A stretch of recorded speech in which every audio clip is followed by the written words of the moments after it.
30 ঘন্টা ধরে আমেরিকা যুদ্ধজাহাজ মাঝ সমুদ্রে দাউ দাউ করে জ্বলছে। কালকে এ ধরনের বিস্ফোরক তথ্য আমেরিকার একাধিক মিডিয়া কিন্তু প্রকাশ করেছে। শুধু আমেরিকার মিডিয়া নয়, সাউথ কোরিয়ার মিডিয়া, গ্রিক মিডিয়া, ইউরোপের একাধিক বিশ্ববিখ্যাত মিডিয়া এই খবরকে প্রচার করেছে। কারণ এক্ষেত্রে যে যুদ্ধজাহাজের কথা সামনে এসছে তা হলো আমেরিকার ইতিহাসের সর্বোৎকৃষ্ট মানের একটি যুদ্ধজাহাজ। এবং আপনারা শুনলে অবাক হবেন, এই যুদ্ধজাহাজটিকে ভেনেজুয়েলার কাছে পাঠিয়েছিল মার্কিন সেনাবাহিনী এবং পরবর্তীকালে ইরানের সঙ্গে যুদ্ধ লাগার পর সেটার অভিমুখ বদলে ইরান অভিমুখে এই যুদ্ধজাহাজটি আসতে শুরু করে এবং এরপরেই ইরানের হামলা এবং 30 ঘন্টা দাউ দাউ করে জ্বলার পরেও এই যুদ্ধজাহাজটি কিন্তু এখনো বিপদমুক্ত নয় এবং এতে প্রায় 600 জন মার্কিন সেনা সদস্য কিন্তু মাঝ সমুদ্রে আটকে পড়েছেন। দেখুন, এক অদ্ভুত বিষয় এটা। মানে কিছুদিন আগেই আমরা দেখলাম যখন ইরানের এক যুদ্ধজাহাজ ভারত থেকে ইরানের দিকে ধাবিত হচ্ছে, ঠিক তখন আমেরিকার সাবমেরিন হামলায় সেই যুদ্ধজাহাজটিকে ধ্বংস করে দিল এবং প্রায় 200 জন ইরানিয়ান নাবিক এই পুরো ঘটনায় কিন্তু পুরো পুরো বিষয়টাই কিন্তু বিপদে পড়ল।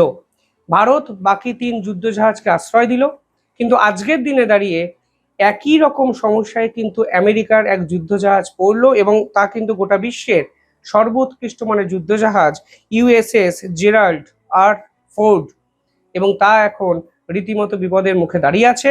এবং একাধিক গ্রিক মিডিয়া, একাধিক ইউরোপের মিডিয়া বলছে যে এই যুদ্ধজাহাজটির অবস্থা ক্রমশ খারাপ জায়গায় যাচ্ছে।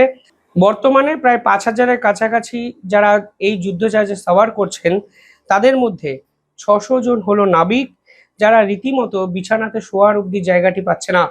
কিছুদিন আগেও টয়লেট ওরিয়েন্টেড একটি সমস্যার মুখে এই যুদ্ধজাহাজই কিন্তু পড়েছিল।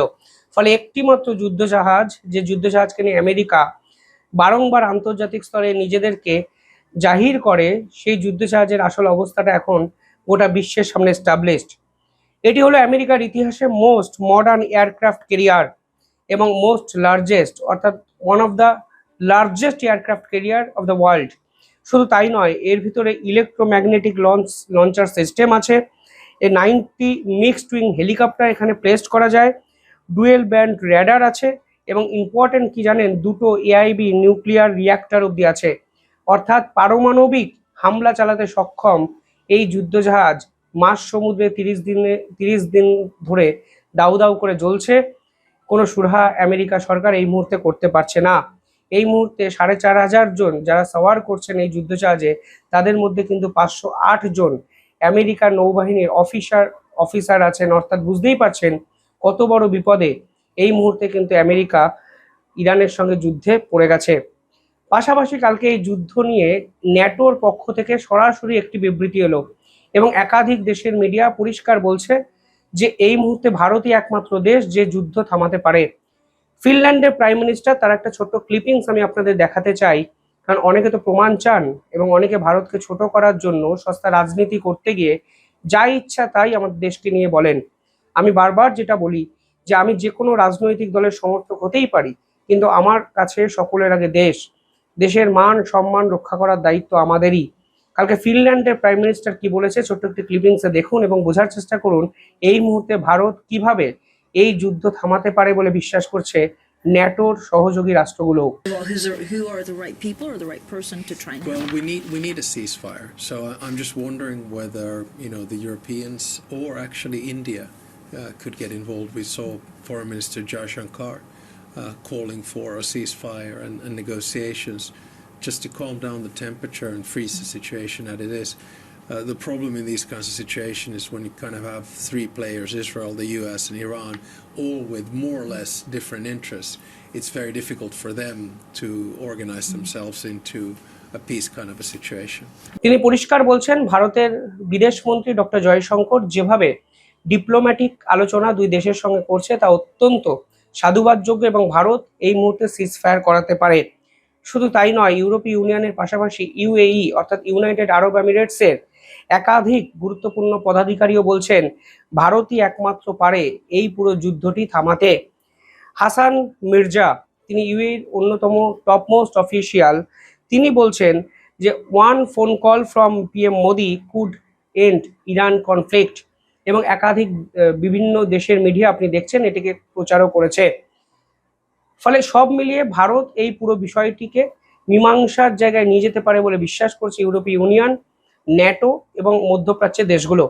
দেখুন, ন্যাটো এখন মহা বিপদে পড়েছে। তারা ডোনাল্ড ট্রাম্পকে সঙ্গও দিতে পারছে না, ডোনাল্ড ট্রাম্পের সঙ্গও ছাড়তে পারছে না। স্ট্রেট অফ হরমুজকে কেন্দ্র করে ডোনাল্ড ট্রাম্প এবং ন্যাটো বা ইউরোপীয় ইউনিয়নের সম্পর্ক কিন্তু অত্যন্ত খারাপ জায়গায় চলে গেছে। ডোনাল্ড ট্রাম্প প্রকাশ্যে টুইট করেছেন যে আমি গোটা বিশ্বকে বিভিন্ন সময় সাহায্য করেছি, কিন্তু আজকের দিনে দাঁড়িয়ে স্ট্রেট অফ হরমুজে যখন গোটা বিশ্বের সেনাবাহিনীকে আমার প্রয়োজন, আমাকে কেউ সাহায্য করলো না। অর্থাৎ এই ডোনাল্ড ট্রাম্পকে বিশ্বাস করে এর ফাঁদে পা দিয়ে মিডল ইস্ট যে ভুল করেছে ইউরোপীয় ইউনিয়ন কিংবা ন্যাটোর সহযোগী রাষ্ট্রগুলো কিন্তু সেই ভুল আর করতে চাইছে না। এবং এই পুরো বিষয়টা আমাদের সামনেও কিন্তু একটি সহজ সরল সত্যকে নিয়ে আসে। গোটা বিশ্বের কাছে এতদিন মনে হতো আমেরিকাই হয়তো সর্বসেরা একটি মানে একটি পলিটিক্যাল কান্ট্রি, রাষ্ট্র। আমাদের মনে হতো পশ্চিমা বিশ্ব, ন্যাটো, ইউরোপীয় ইউনিয়ন এই বিশ্বের রক্ষাকর্তা বিধাতা। কিন্তু আজকে ইরানের মতো একটি রাষ্ট্র যেভাবে আমেরিকার সেনাবাহিনী, ইন্টেলিজেন্স আমেরিকাকে কাঁপিয়ে রেখে দিয়েছে, তাতে একটা জিনিস পরিষ্কার হয়ে যাচ্ছে, যদি দলবদ্ধভাবে এই আমেরিকার সঙ্গে যুদ্ধ করা যায় বা লড়াই করা যায়, তাহলে আমেরিকাও বিপদে পড়ে। এবং আজকে তারা বিপদে পড়েছে বলে কখনো ইউরোপীয় ইউনিয়নের কাছে সাহায্য চাইছে, কখনো আবার ভারতের কাছেও সাহায্য চাইছে। কালকে আমেরিকার পক্ষ থেকে তাদের যে এনার্জি সেক্রেটারি, তারা পরিষ্কারভাবে বলছেন যে ইন্ডিয়ার role in securing strait of Hormuz is vital. অর্থাৎ ভারতের এক্ষেত্রে ভূমিকাটা অত্যন্ত গুরুত্বপূর্ণ হয়ে যাচ্ছে স্ট্রেট অফ হরমুজকে কেন্দ্র করে। যে স্ট্রেট অফ হরমুজ আপাতত ইরান বন্ধ করে রেখেছে এবং কিছু কতিপয় জাহাজকে তারা ছাড়ছে, যার মধ্যে ভারতের জাহাজও আছে। বাকি সব দেশ কিন্তু মহা বিপদে পড়েছে, অন্তত গ্লোবাল অয়েল সাপ্লাই চেন কার্যত ডেভাস্টেটেড। ফলে এই মুহূর্তে দাঁড়িয়ে ভারতই একমাত্র পারে আমেরিকা, ইউরোপীয় ইউনিয়ন এবং ন্যাটোকে বিপদ থেকে উদ্ধার করতে। তবে ডোনাল্ড ট্রাম্পের বিপদ বোধহয় কিছুতেই কমার লক্ষণ দেখা যাচ্ছে না। কালকে ইউএস ন্যাশনাল কাউন্টার টেরোরিজম সেন্টারের ডিরেক্টর জো কেইন তিনি পদত্যাগ করলেন ডোনাল্ড ট্রাম্পকে হুঁশিয়ারি দিয়ে।